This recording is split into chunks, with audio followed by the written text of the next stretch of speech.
धमकी दी है कि अगर अमेरिका एटम बॉम्ब से हमला करेगा तो मुंह तोड़ जवाब दिया जाएगा। ईरानी सांसद फादा हुसैन मलेकी ने दावा किया कि अमेरिका जिस भी हथियार से हमला करेगा, ईरान उसी हथियार से पलटवार करेगा। उधर रूस से हथियार की बहुत बड़ी खेप ईरान पहुंचने वाली है। रूस ने बैलिस्टिक मिसाइल के पार्ट, विस्फोटक, लड़ाकू ड्रोन और गोला बारूद की शिपमेंट ईरान भेज दी है। इस बीच ईरान ने यूरोप में अमेरिकी सैन्य अड्डों पर भयानक हमलों के सिग्नल दे दिए हैं। देखिए रिपोर्ट।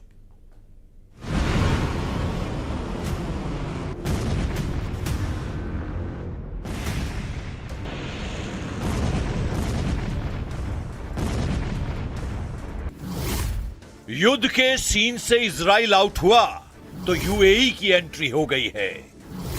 खाड़ी युद्ध में ट्रंप के साइलेंट होते ही पुतिन ने बड़ा गेम कर दिया है। यह युद्ध हर दिन नए मोड़ ले रहा है। जहां कभी अमेरिका हावी था, वहां अब ईरान अपनी मनमानी कर रहा है। ईरान ने धमकी दी है कि ट्रंप ने 12 दिन के युद्ध के बाद बार बार धोखा दिया है। उसे अब ईरान बर्दाश्त नहीं करने वाला।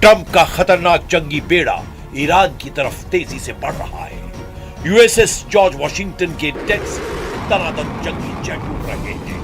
ये वॉर ट्रेलर अमेरिका ने संयुक्त अरब अमीरात पर मिसाइल हमले के बाद रिलीज किया है। ट्रंप फोर्स का इस वक्त दिमाग बहुत ज्यादा खराब हो रखा है। जंगी बेड़ों से टेक ऑफ करते जंगी जेट की आग ट्रंप के गुस्से को बयां कर रही है, क्योंकि ईरान की तरफ से मिल रहे चैलेंज का कोई जवाब अमेरिकी सेना नहीं दे पा रही है। ऊपर से प्रेसिडेंट डोनाल्ड ट्रंप ने ईरान पर एक्शन लेने में ज्यादा टाइम ले लिया है कि अब अमेरिकी कैंप में टेंशन बढ़ने लगी है। उधर ईरान ने अमेरिका से जमीनी युद्ध की फूल प्रूफ तैयारी का ऐलान कर दिया है। आईआरजीसी राजनीतिक ब्यूरो के चीफ ब्रिगेडियर जनरल यदुल्लाह जवानी ने ऐलान किया है कि उनकी सेनाएं अमेरिका से ग्राउंड पर टकराने के लिए रेडी हैं। आईआरजीसी प्रवक्ता हुसैन महब्बी ने अमेरिका और उसके सहयोगी खाड़ी देशों के बुनियादी ढांचों जैसे एनर्जी नेटवर्क, पावर प्लांट और इंटरनेट से जुड़े सिस्टम को ईरान का अगला टारगेट बताया है। खाड़ी देशों को धमकी देने के साथ ही ईरान ने अपने खेमे में आने का न्योता भी दे दिया है।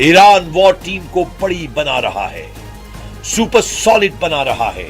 ईरान के लिए फिलहाल विन विन सिचुएशन बनी हुई है, क्योंकि प्रेसिडेंट पुतिन भी अब खाड़ी युद्ध को लेकर सीरियस हो गए हैं। ईरान को अमेरिका से टकराने के लिए जितना गोला बारूद चाहिए उसका इंतजाम पुतिन ने कर दिया है। रूस कैस्पियन सागर के रास्ते ईरान को विस्फोटक, ड्रोन के पार्ट्स और गोला बारूद भेज रहा है। एनबीसी न्यूज को मिले यूरोपीय सरकार के गुप्त दस्तावेजों के मुताबिक हथियार सप्लाई की डिटेल पता चली है। एनबीसी को मिले यूरोपीय सरकार के एक आधिकारिक दस्तावेज से पुष्टि हुई है कि हथियार शिपमेंट्स में टीएनटी, ड्रोन के पार्ट्स और गोला बारूद शामिल हैं। सैटेलाइट तस्वीरों से भी मालूम पड़ता है कि रूस से भेजे गए शिपमेंट में बैलिस्टिक मिसाइल बनाने के लिए जरूरी पार्ट्स भी शामिल हैं। रेवोल्यूशनरी लड़ाकों के लिए रूस से भेजा गया हथियार रिटर्न गिफ्ट है। ये ट्रांसफर मॉस्को और तेहरान के बीच सैन्य संबंधों में बड़े बदलाव को दिखा रहा है। जहां पहले ईरान ने यूक्रेन युद्ध के लिए रूस को शाहिद टाइप के ड्रोन सप्लाई किए थे, वहीं अब रूस ईरान की पावर जस्ट डबल करने जा रहा है। ईरान के पास लड़ाकू ड्रोन का अच्छा खासा भंडार है। अब रूस की मदद से ईरानी मिसाइल के गोदाम भी फुल हो जाएंगे। इसके बाद ईरान को रोक पाना अमेरिका के लिए मुश्किल हो जाएगा। ईरान हथियारों का इंतजाम करने के साथ इमोशनल कार्ड भी आजमाने लगा है। इसका सिग्नल कासिम सुलेमानी की कब्र पर पहुंचे ईरानी संसद के स्पीकर गालिबाफ ने दिया है। गालिबाफ मुस्लिम देशों को एक साथ मिलाकर अमेरिका से हिसाब लेने के लिए उकसा रहे हैं।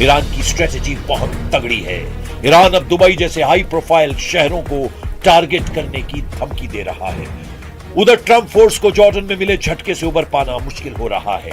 वॉल स्ट्रीट जर्नल के मुताबिक जॉर्डन में जिस तरीके से ईरान ने अमेरिकी सैन्य ठिकानों पर सटीक हमला किया है, उससे अमेरिका हैरान है। अमेरिका को लग रहा था कि चीन के इनपुट से ईरान ने हमला किया है, लेकिन अब इस्लामिक रेवोल्यूशनरी गार्ड्स ने दावा किया है कि जॉर्डन के अंदर से उन्हें मदद मिली है। वहीं जॉर्डन ईरान के दावे पर टोटल साइलेंट हो गया है, जबकि ईरान में अमेरिका की पिटाई पर जबरदस्त जोश दिखाई दे रहा है। तेहरान की गलियों में बैनर पोस्टर के जरिए डोनाल्ड ट्रंप को हराने का ऐलान किया जा रहा है। तेहरान में बैनर पर ट्रंप का माखौल उड़ाने वाली तस्वीरें दिखाई जा रही हैं, जिसमें उनके दिए गए नारे के चीथड़े उड़ाए गए हैं। एक तरफ ईरान अमेरिका पर दबाव बनाने का कोई मौका नहीं छोड़ रहा है, तो दूसरी ओर कुछ अमेरिकी अधिकारियों के दावों से भी ट्रंप का हौसला पस्त हो सकता है।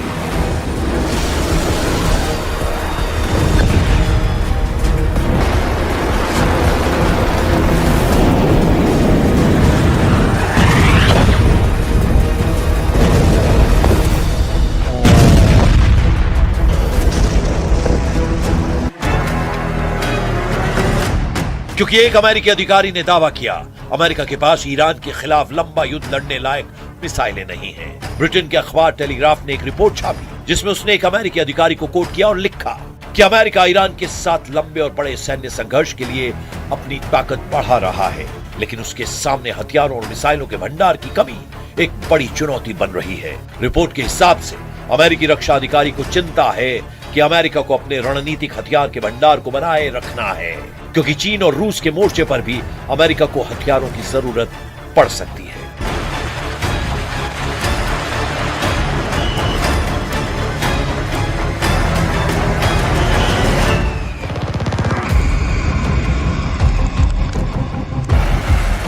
जब अमेरिकी सेना ईरान के हमलों से खौफजदा है,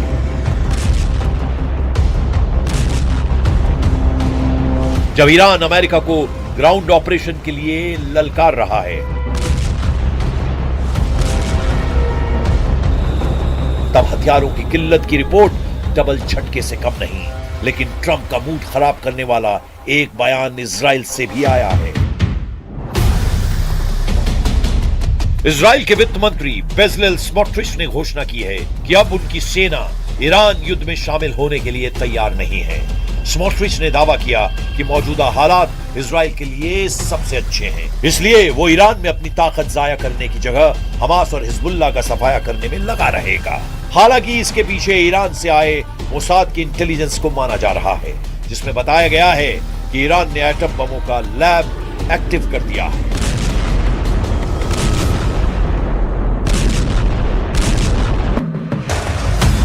मोसाद ने रिपोर्ट दी है कि ईरान ने पिछले साल अपने यूरेनियम संवर्धन सेंट्रीफ्यूज को पिकैक्स माउंटेन के पीछे गहरी सुरंगों में पहुंचा दिया था। बीते साल जून में 12 दिनों तक चले इजराइल ईरान युद्ध के बाद यूरेनियम सेंट्रीफ्यूज को बेहद सुरक्षित पिकैक्स माउंटेन ट्रांसफर कर दिया गया था। पिकैक्स माउंटेन, जिसे माउंट कोलांग भी कहते हैं, ईरान का सबसे सुरक्षित परिसर है। ये ईरान के नतांज यूरेनियम संवर्धन केंद्र के पास है, जहां पर 2 गहरे भूमिगत सुरंग नेटवर्क है। ये सुरंगें अमेरिका के सबसे शक्तिशाली बंकर बस्टर बमों की पहुंच से भी बाहर है।